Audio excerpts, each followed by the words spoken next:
So I'm going to just start with a thought here, and then we'll open up to questions and thoughts. So, we mentioned before the Noahide, say, movement is nothing new. This is not a new religion. This is that God revealed truth in the world, and there are commandments that humanity needs to do. Jewish people have 613 commandments. Noahide has 7 commandments, which have a lot of corollaries, as we've been learning. And I just want to talk about the importance right now what's going on in the world, because I don't know if you've noticed, but the world is totally crazy. The world is like, this is kind of like, when you read stories in the Torah and in the Bible, you read stories about like the generation of the flood and all these, they were doing crazy, crazy things. They didn't know what's right and wrong in the most fundamental way. And that's what's happened in our world today. In our world today, we have gone to this idea of relativism that started about 20 years ago, which is basically the idea that there is no truth. It's whatever you think it is. And as that concept has been spreading right now, we live in a world right now where people don't know, a man doesn't know if he's a man, a woman doesn't know if she's a woman. We don't know what anything is. There is nothing real that people want to say. It's whatever you make the world up to. That's why it's so important that you all are doing what you're doing, because there needs to be a response to say this matters to us. As you know, one of the 7 Noahide commandments is the idea of setting up courts that promote justice, promote right and wrong. And therefore, we can't just go and say, okay, listen, I believe this and they believe that. It's again, how you do it is very difficult. How you go and you bring it out in the world is not so simple. But the reality is that the importance right now that has to happen is you really need to realize that there is a battle going on for the minds and hearts of the world. Control too, yeah. And it's a very, very serious battle. And you have to therefore know, in a respectful way, to stand your ground and say, no, I don't believe this is not okay. I disagree. Be bold, yeah. People have a big problem with this, because, and this is a very crucial thing in terms of how you feel about people. Let me ask you a question. You have a brother and he's messed up. He's got crazy ideas. Can you still love your brother? Of course you can. Try. You could try. You could try. Hopefully you could succeed. You could say, listen, I love you. You're out of your mind. What you believe is ridiculous, but I still see something good in you, that no matter how much you are not, living this, I see it, which, by the way, is really a definition of love to a certain degree. The Hebrew word for love is ahava. Ahava is the root of the word hav. Hav means to give. And it's a very fascinating thing. The more I give to somebody, the more I feel connected. I put myself into that person. If you want to love somebody, practice giving them. I mean, you have a kid who's a child who's got problems. The more the parents involved and tries to give, the more they feel love. So there are ways to feel connected to people. There are ways to see the good in somebody and say, I have to help bring this out. I see something good in you. It just buried in a lot of bad stuff. And that's true for most of us. There are some, unfortunately, evil people, but on the whole, people want to do good, and there's something good buried with it. And you gotta polish take the diamond out of the mud, and you gotta clean it. But that doesn't mean I have to say what you're saying is correct when it's not. I have to be able, and that's why it's so important what you're all doing, to be able to stand up and say, certain things, they're just wrong. It doesn't mean I think you should be destroyed. I mean, think you're terrible. I think that you're very, very mistaken right now. And I'm standing up and I'm saying that. So I want to have that as our opening foray into our open discussion about anything you want to talk about. Rabbi, that leads into the first question I've got here on YouTube. I have a gentleman named Vishal all the way in Mumbai, India. And he's asking, he says, there are clothes that I have which include tribal artwork symbols. Should I continue to use it or switch to something different? Well, again, if the clothing is idolatrous, meaning it's an idolatrous symbol, you should not use it. There you go, Vishal. Now, there is a little bit of difference here where a person is able to take an idolatry and say, I nullify this and I give it no credence anymore. And that would disqualify, that would take the status of the item and make it from being an idolatrous image to saying now it's nothing. But on the whole, since you have people who are, may recognize something as an idolatrous image, then you should stay away from that. Again, it doesn't mean if your tribal clothes are necessarily idolatrous. They're not necessarily. If you have nice tribal clothes, that's okay. And it's just decorative. Decorative artwork is something that was used for idolatrous images, then you should stay away from. And you have to be careful, in India particularly, you have to be careful. Because India, there aren't,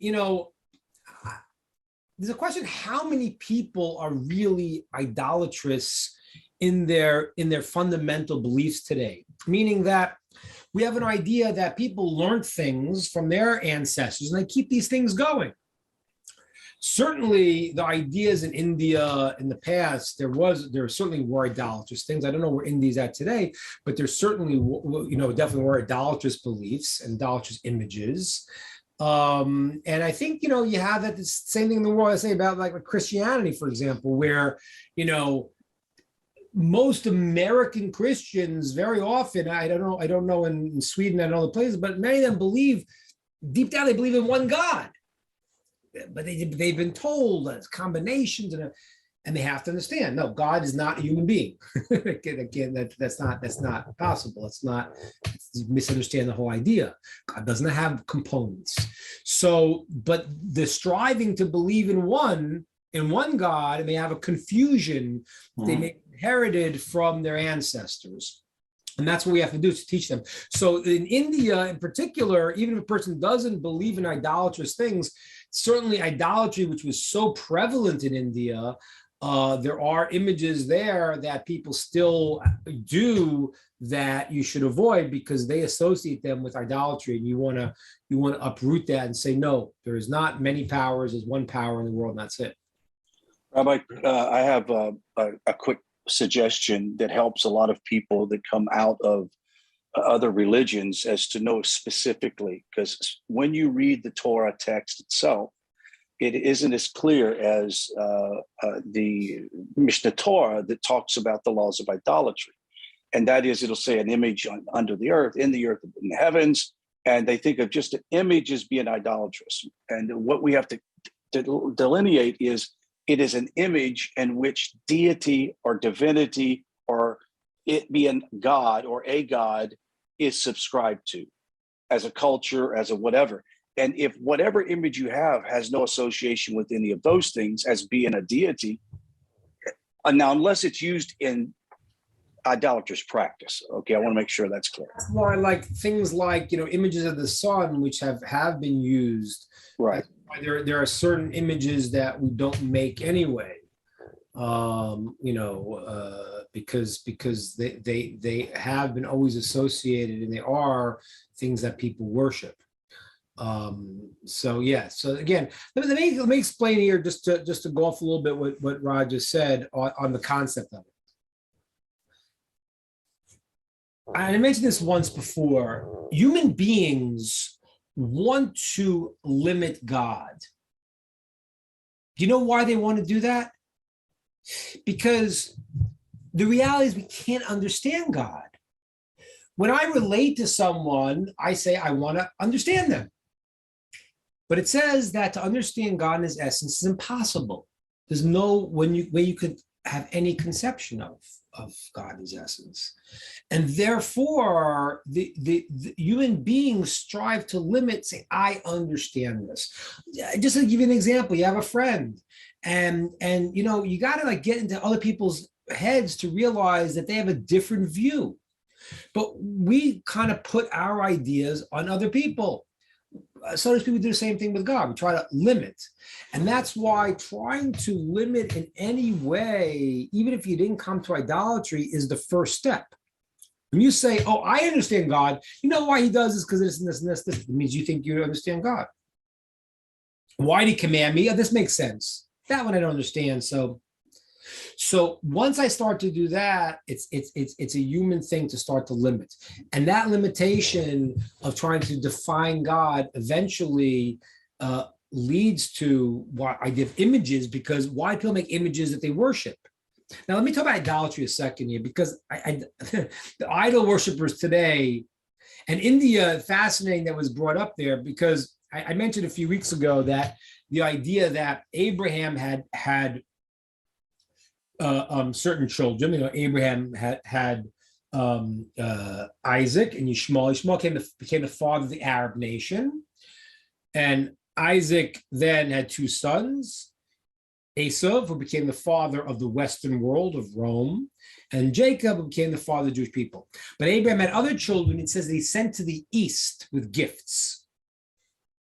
What were these gifts he sent to the east? He sent to the east with gifts. So I mentioned that it says he sent to the east gifts, and the gifts, the sages tell us, were names of impurity. Now, what kind of gift is that to give your kid? So it doesn't mean it meant that they were tuning into spiritual forces, but they didn't have the ability to tune in fully. And therefore, they could be misused. And I don't know if this is true. This is conjecture, but it seems to make sense. Abraham, the children that were sent to the east, they do coincide when the Brahmin arrive in India. The same time when Abraham sent his children to the east. So Brahmin is like Abraham. So it could well be that the people that became the Brahmin that arrived in India with these ideas may have been descendants of Abraham, and they had certain spiritual knowledge, certain spiritual power. Early idolaters had spiritual power. They weren't saying this, most of them were not saying that this thing is God.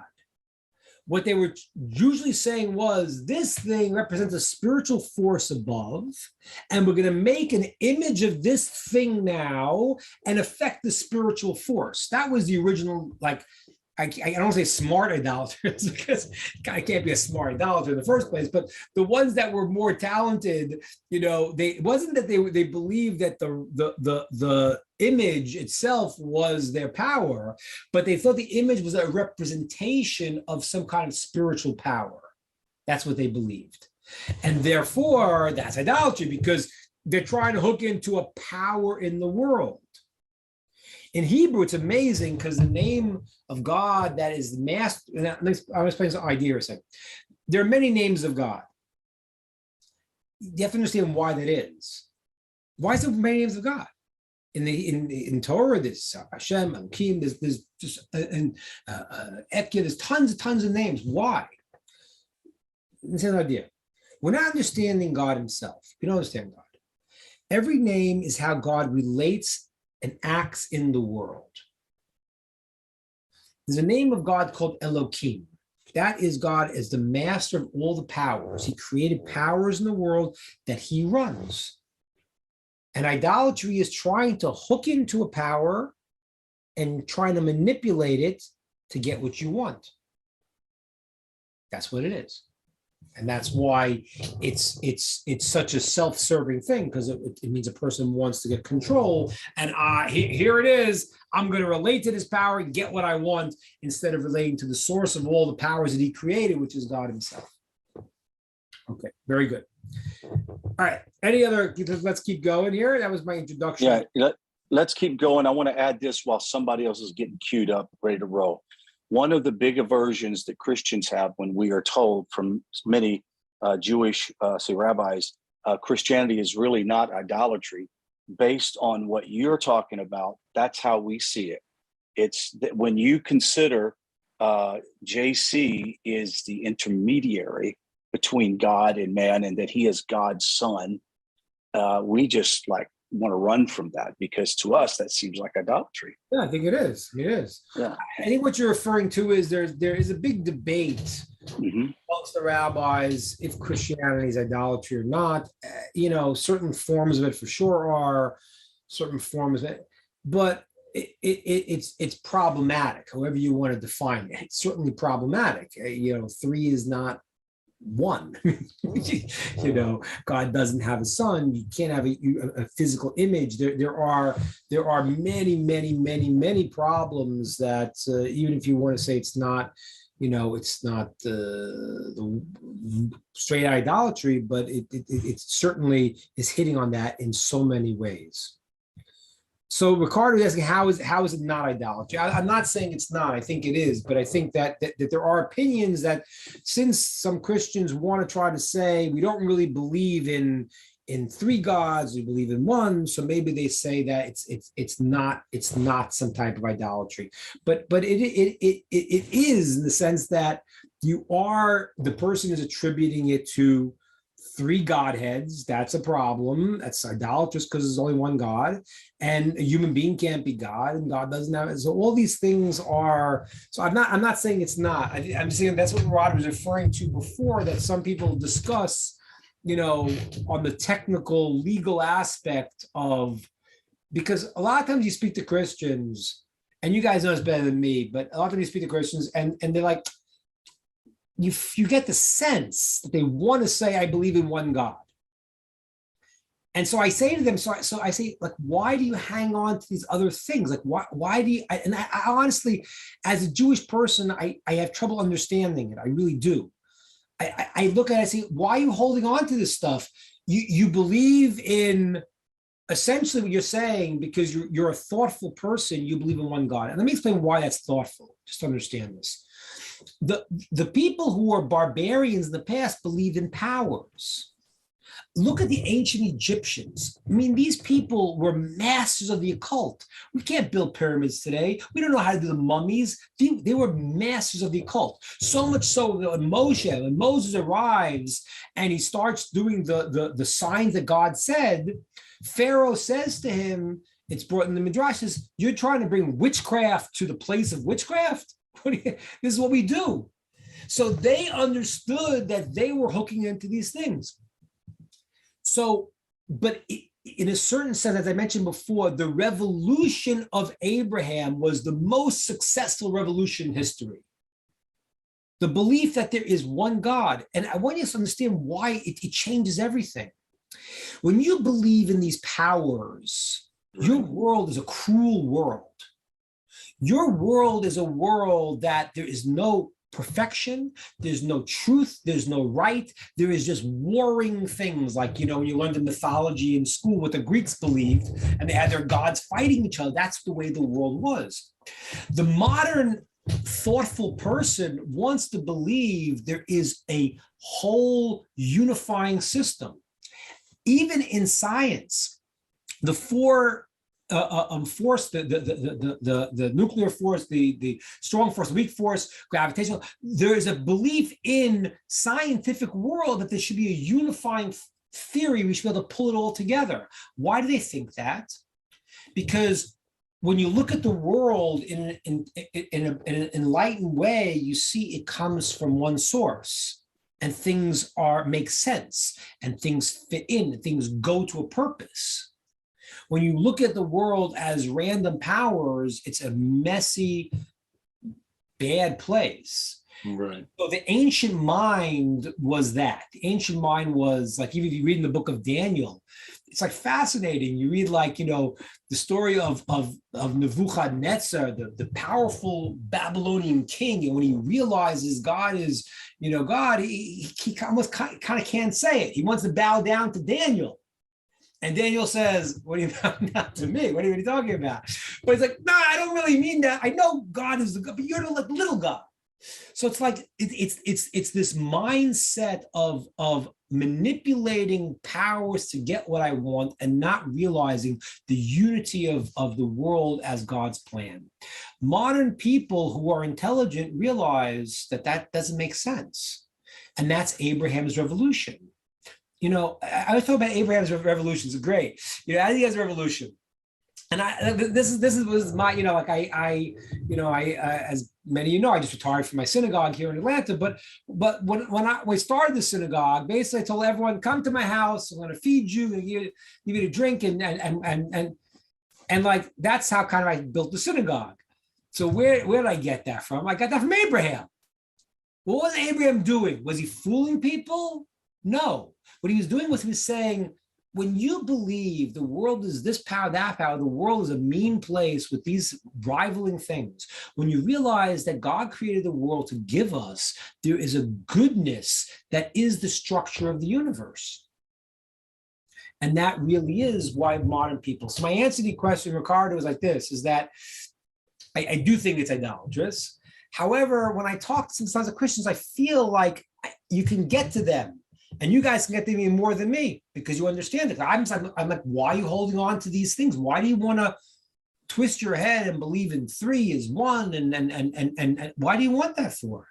Right? You believe in one God, goodness, God. He gave the Torah. Why you? And the answer most of the time is, I think in many places in the world, is because this is what they got from their ancestors. I mean, I have a lot of people I've converted, you know, in my time as a rabbi, and I have heard stories about people that converted told me that, you know, when they first asked the question in Christian school, how, like, you know, the nun, whoever it was, said, okay, let's pray for this person's soul now because the devil has their soul.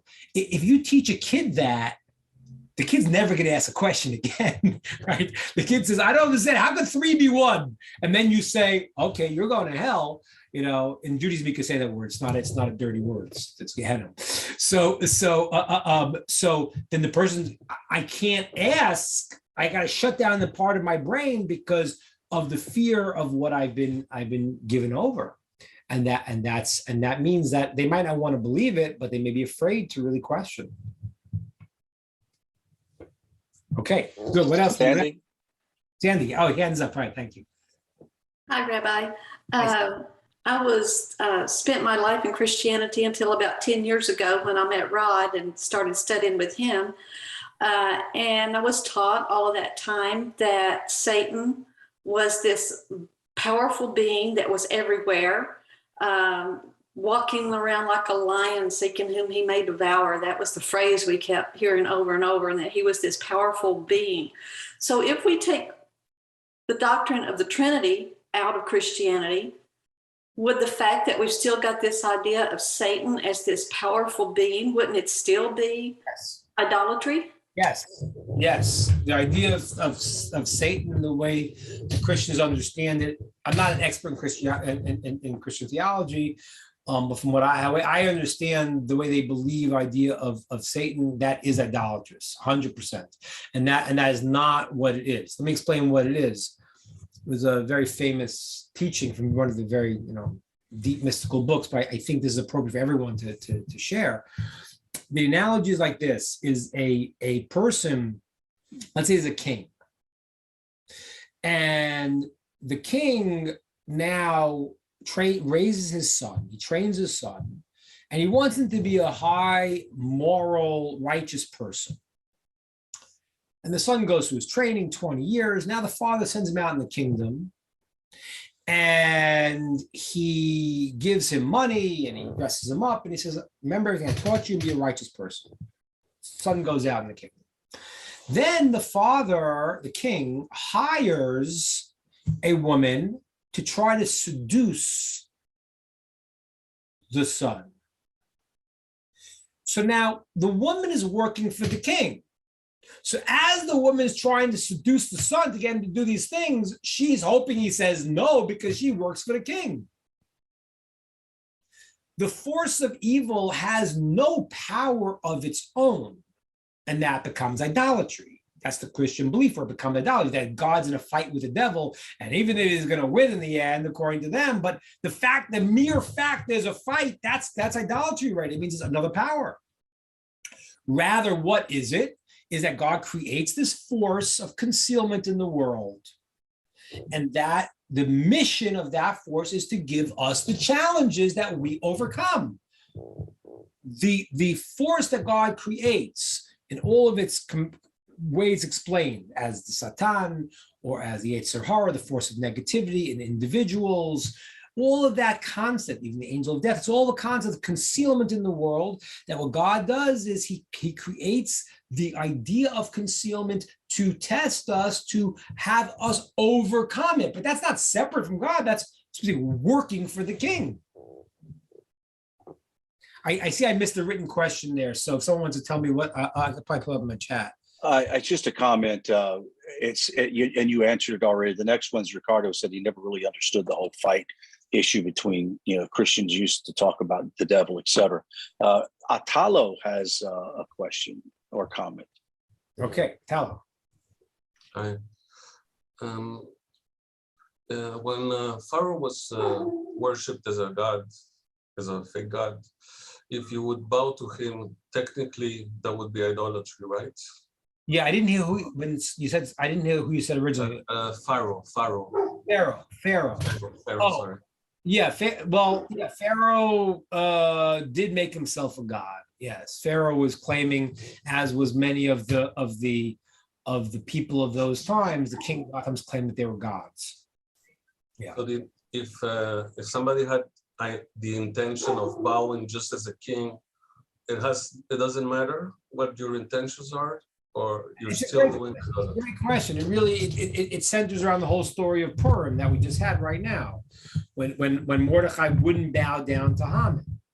So when you bow down, like in the East today, they bow as a sign of respect that you could do to somebody, because that's not bowing as service. That's like we shake hands. You can, as a sign of honor, that was done. But when the person makes themselves into an idol, then that's a problem. That's why Mordechai wouldn't bow down to Haman. He was wearing an image of an idol. He didn't want to bow down to him.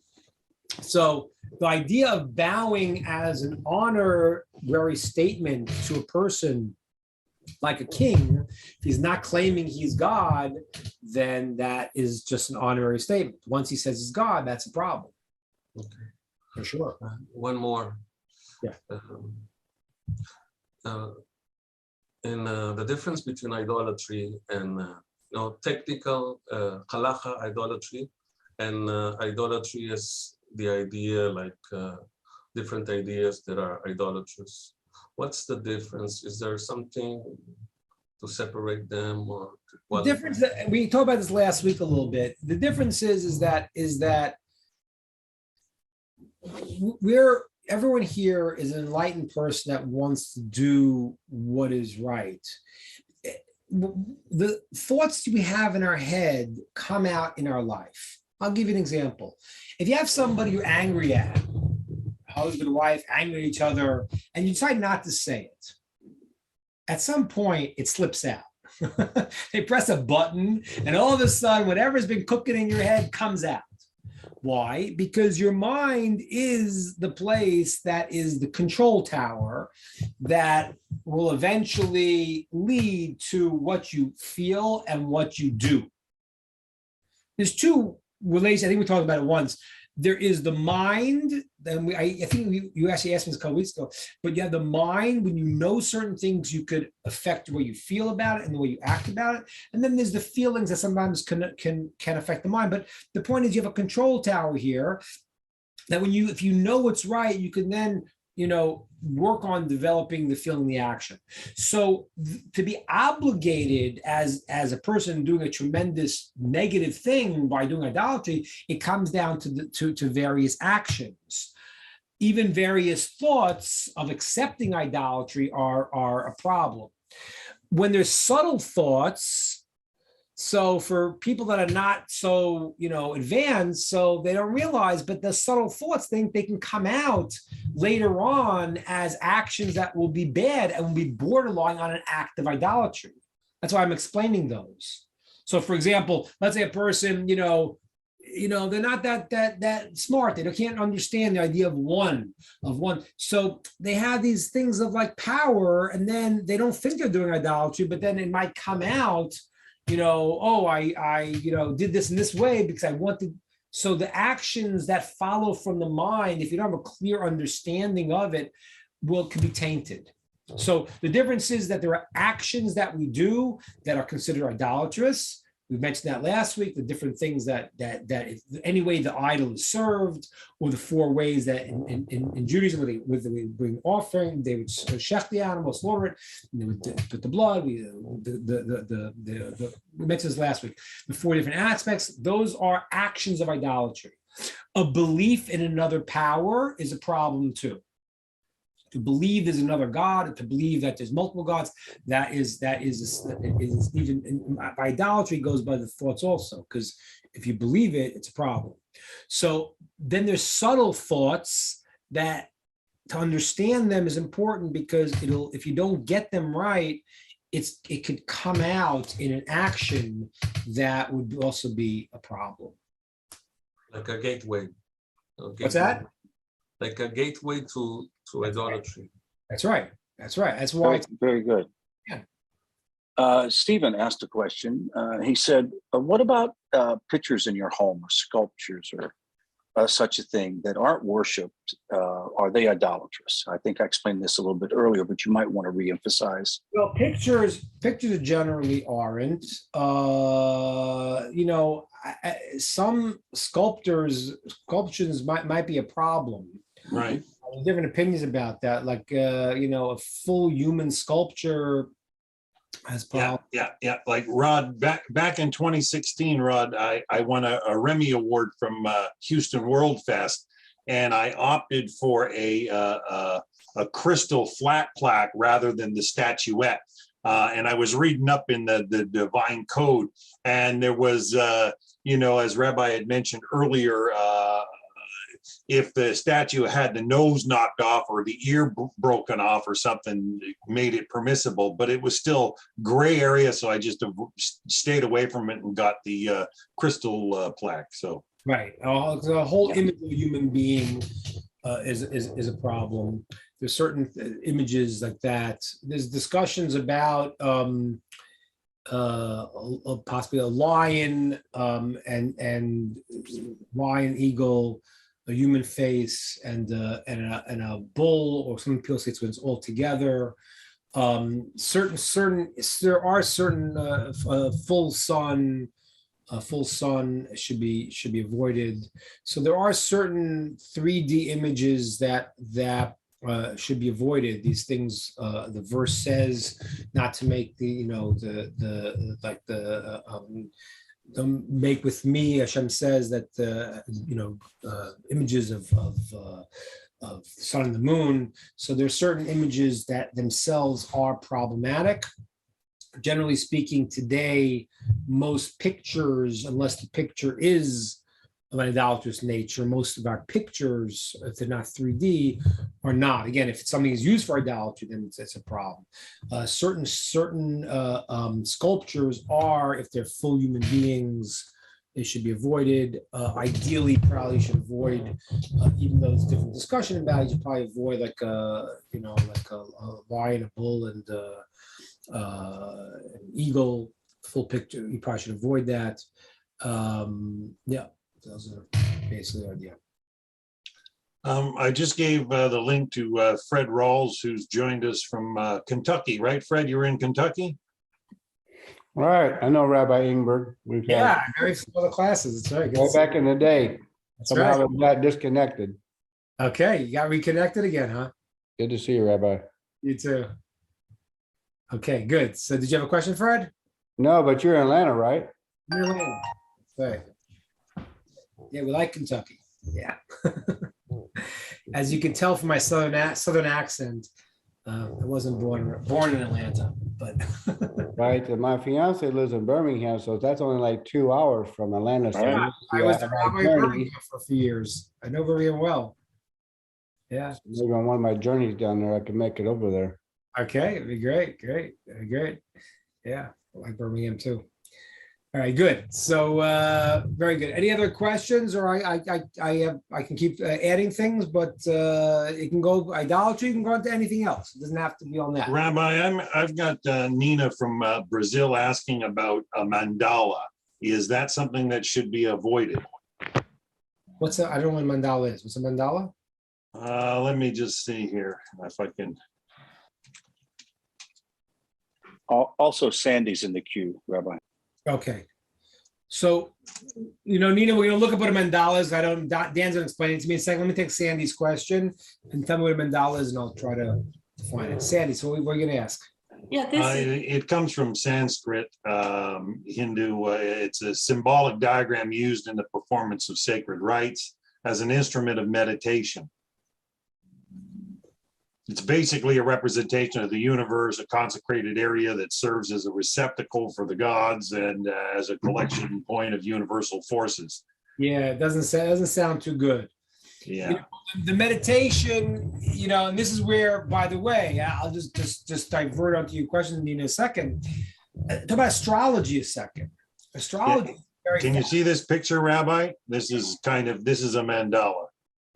Yeah, it sounds to me somewhat problematic because to have picture of the world, yeah, but this is already seems to be certain things that they're using with the idea of, they say, gods and those things. You're probably getting into dangerous territory there.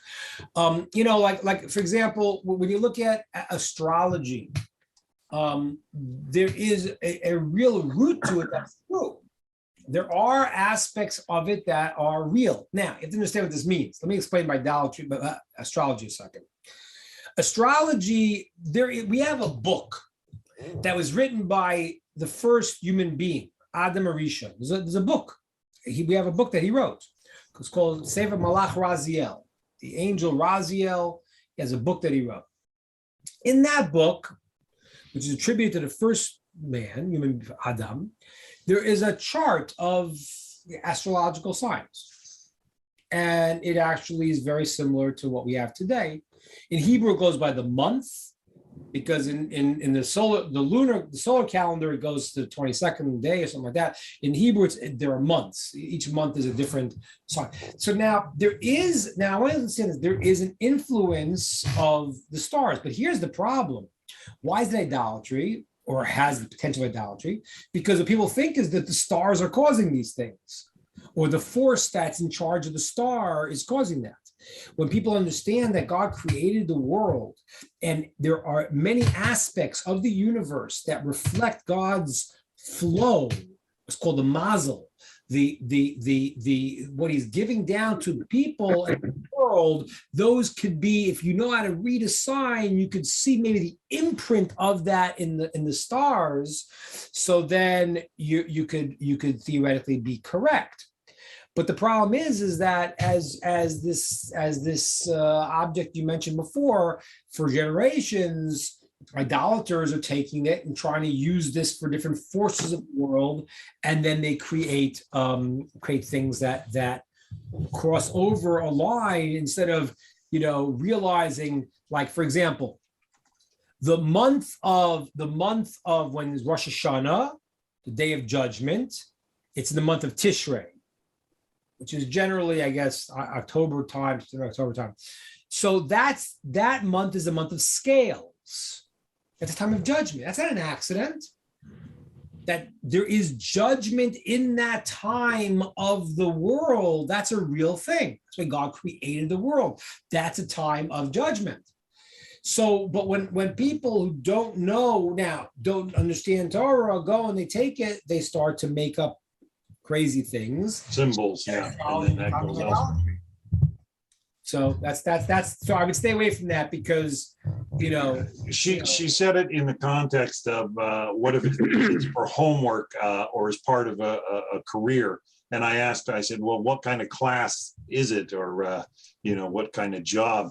I guess like you have sofers that write scripts, and anybody who would have a job doing such artwork. Let's say somebody's just like a hired painter, and they paint the sides of buildings or something, and somebody wants a mandala on it. it's then just a recreation, isn't it? It's not, it still is held, it's still linked to the idolatrous belief system. Right. So Nina, if this is a practical question that you're having, let me look into Mandala exactly to find there. Generally speaking, if someone tells you to make something that would be an idolatrous image, you have to say no. If it's something that may not be, and therefore you're doing it, then there may be an allowance, but I'd have to really look into what a mandala is, what the beliefs are, what the people who get it say like that. So if it's a practical question that you have that someone's asking you to make it, let me go through it specifically to answer your question. What's the halachic legal thing you could do? The general idea is that you don't want to create or make anything that people use in idolatrous ways, which this sounds like it, but I'd have to go through in more detail and understand it to see if you have an allowance to make it. If people like there's certain things, for example, there's a discussion. Italo is asking like yoga meditation. So yoga meditation, you have to know, like they have this thing called like the sun solstice or sun salutation, which like you got to be careful because the original motion that was created was thanking the sun as a power. Like that motion in particular was created. You have to know a little bit, even when you're getting into yoga, and this is where it's a problem. Like I do know some of these things. I do know some like Tai Chi and certain martial arts that I'm familiar with, but you have to kind of know because there are things that cross into borderline issues.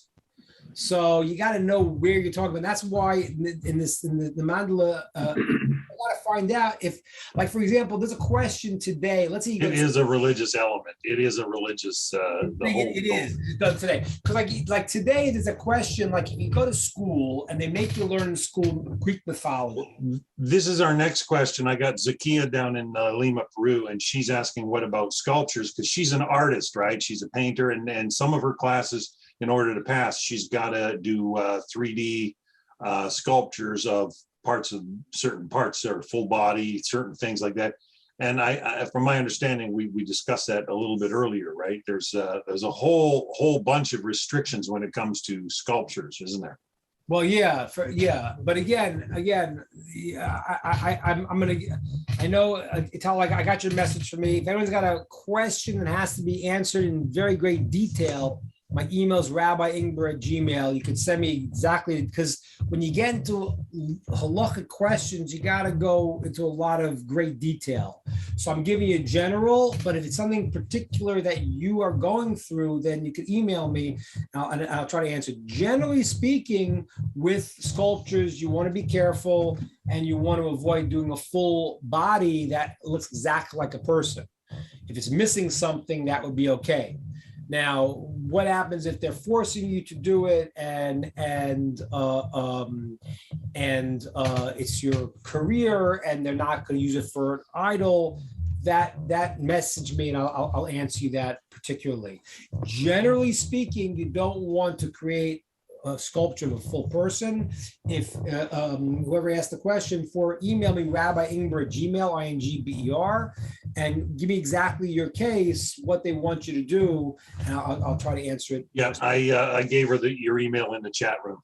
Okay, wonderful. Good. Okay, so back to Sandy. Sandy, you had the question earlier. Yeah, this is kind of taking a different topic. Going back to the Noahide laws, I have heard in other classes and read in commentaries that over the years there have been more than 30 laws listed as Noahide laws, and then it's been another number and another number. So my question is, when was it brought down to the 7? And who decided those 7? And why was it different numbers over time? Okay, so good question. So the answer is it's always been 7. And 7 is, the Talmud records 7. It records 7 based on the verses in the book of Bereshis. There is discussion about other elements, like what's called mitzvah sichlios, logical commandments that Noahide should also do. And that's why you have some other calculations that people say, because if you include this type of mitzvah that is, let's say, logical, certain commandments, then you could have a different number. But the number 7 as the root of it, that's always been, that goes back to Adam and to Noach. That's been 7. The idea of the other numbers and calculations where some people calculate, it's because there are other categories that there's a question, are they obligatory or not obligatory? So like, for example, what's called mitzvah sichlios, certain mitzvot that are logical, that everyone makes sense. There's some opinions that say a nochad has to do it, and that's beyond the 7 ones. They still have to do the ones that are logical. That's why you have different numbers. Thank you, Rabbi. The actual number, but there are possibly additional ones that are outside that because they are in a category that still has to be done. Thank you. Good. Moral imperatives. Moral imperatives, exactly.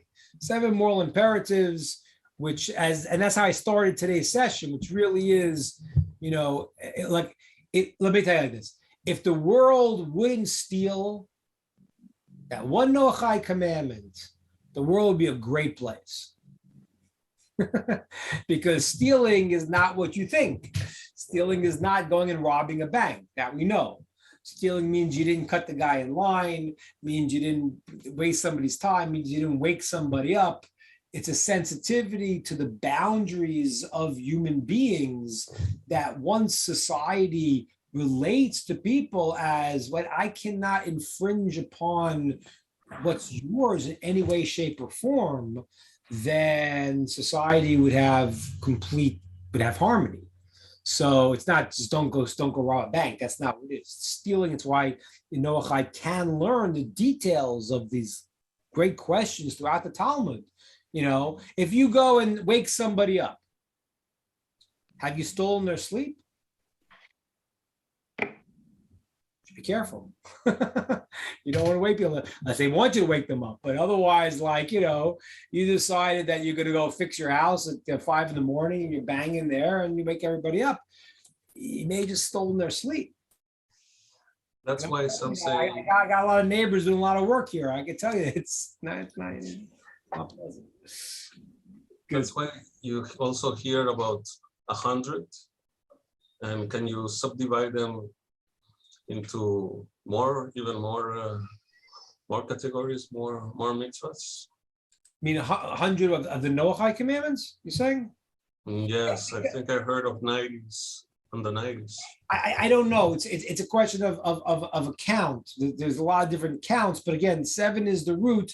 The other things are Noachai obligated on certain groups of commandments. The one that comes to mind to me, the most obvious one is the ones that are called logical, sichliot.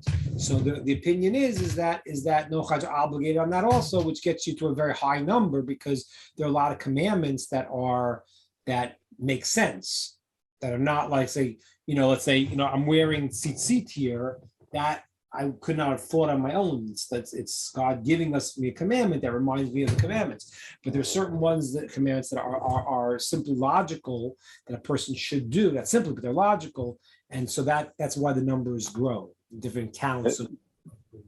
There is also something to help give you clarity, Atalo, is the 7 categories are rooted all through the 613. You'll find components and descriptions within the 613 that help clarify one of the 7 or parts of the 7. So when you hear, there are 7, there are 20, there are 30, there are 96, what they're really talking about is there are other applications of those categories that are found and rooted in 613. And that's what they're generally saying. There's another question that was interesting. And we see Rob from California said, wouldn't the universe be separate from God, also be an independent entity? Rob, you might want to clarify that a bit. Rabbi, did you understand that? No, is it written down? Should I read it? Well, it's written down. I read it to you. Rob, could you come on and explain? Can you hear me? what you're saying. Yes. I'll try to roll that. So what I was reading when I had maybe I misunderstood, but in the Shamash. I'm sorry, I didn't hear you, Rob. Say again?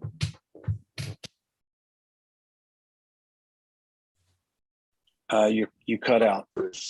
God universe, not God created the universe as an independent or a separate entity or a separate force. Okay. Did you hear me? Yeah. I think I'm getting bad reception. Yeah. Okay, so I think the question comes down to, is the universe created separately, independent of God, or nothing is independent of from Hashem? Right. Yeah. The truth is, your question is a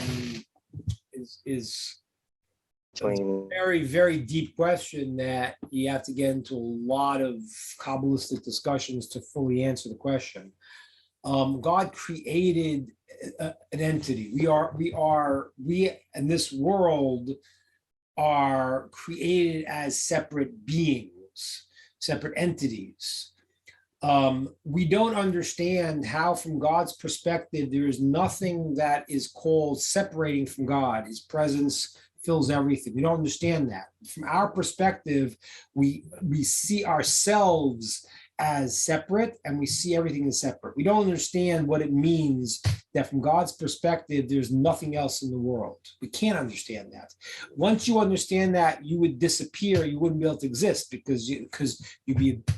The trick in life is to see how the aspect of ourselves that's a godly component is in us, which that will last forever, because that's the part that's connected to God. That's the aspect of ourselves that is eternal. But what you're asking is, yes, God created the Hebrew word bria, creation.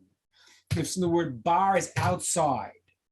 Idea of the idea of the world was created ex nihilo, something from nothing, which, by the way, was the whole discussion for many, many generations. The Greeks wanted to say the steady state theory that the universe has always been there. So how they dealt with God, that there's a lot of little fancy footwork the Greeks had, because they wanted to say the universe has always been there. In the Torah, we know that God created the world, created something from nothing, means the world didn't exist. He created the world. That's why, by the way, as an aside, that's why the Big Bang Theory, I'm not saying it's right or wrong, but the Big Bang Theory in the beginning of its inception was really rejected by the scientific community, because it smelt of the idea of a creation. The Big Bang Theory, which is the idea that everything exploded from one singularity, from one point, meant there was a starting point to creation, which the scientific community didn't want to say, because a starting point of creation means someone had to start it.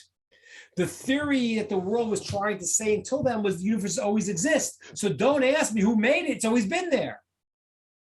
The world was created something from nothing. That's the creation of the world.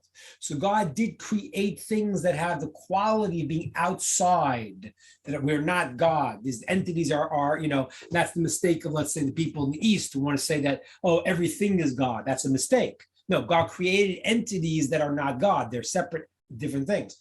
On the deeper level, there's some way that God's presence is not in any way hindered, and he's all that there is. How that works, you can't understand that, because at that point you would disappear from existing. So I hope I didn't confuse you. We got into a little bit of philosophy and Kabbalah there. It's a great question, Rob, but that's the bottom line. The bottom line is God created a world that is a creation that is outside, that didn't exist before, and the things that will last forever we want to find is the godliness in ourselves, the component that we are connected to what will exist forever. Hope I answered the question. That was a very deep question. I try to do it in Yeah, Rabbi, we're getting a lot of echo back from your chair rocking. Oh, okay, got it. Okay. Also, we're at the top of the hour, so if there's not any other questions or comments, Rabbi, would you have a closing remark that you would like to provide for the community? Sure. I'm going to tie together the things that we saw today. So we ended up mostly talking about the idea of idolatry, and although in general the world thinks maybe it's not there, as Italo said before, there's subtle things in our minds that we have to really be careful about. In our lives, there are a lot of things that happen that pushes us to feel going from one thing to another and being subjected to the whims of the universe. That's not what's happening. We have to realize there's a plan, there's a design, everything is purposeful in our world.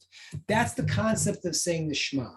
The Shema, to say that there is Hashem Elokeinu Hashem Echad, God is one in all ways of oneness. The simple first level is one and no other, but the deeper meaning is there's no other power. And the deepest level, which is what Rob is hitting on before, is that there is really nothing else other. How that works, I can't understand that. But there needs to be a moment in life where you take time every day to focus on that there are no other powers. There's nothing else dictating the world, especially when you feel that the world is completely going off the deep end. I mean, you got politicians saying one wrong word and you could have World War III on your hands. So that makes us feel, whoa, wait a minute, this world is out of control. And these people are dictating things and saying things and creating a world, and we feel we're helpless. That's why you got to hook back into the root of one, as we started saying with the session, to realize that no, nothing is out of place. In the end, you're going to see how God was, with our free will, even though we're separate entities that can choose, we're never going to choose anything ever. It's going to be what God didn't ultimately allow or want in a certain sense. You can't do that. Yes, he gave you free will. He let you go so far, but you cannot destroy the world. You cannot go past certain points. Those things are all God's going to move that to show that even with our free will, even with the idea of seemingly we're separate, it's all going to fit into what his will is, because that is the true direction and one thing that exists in the world.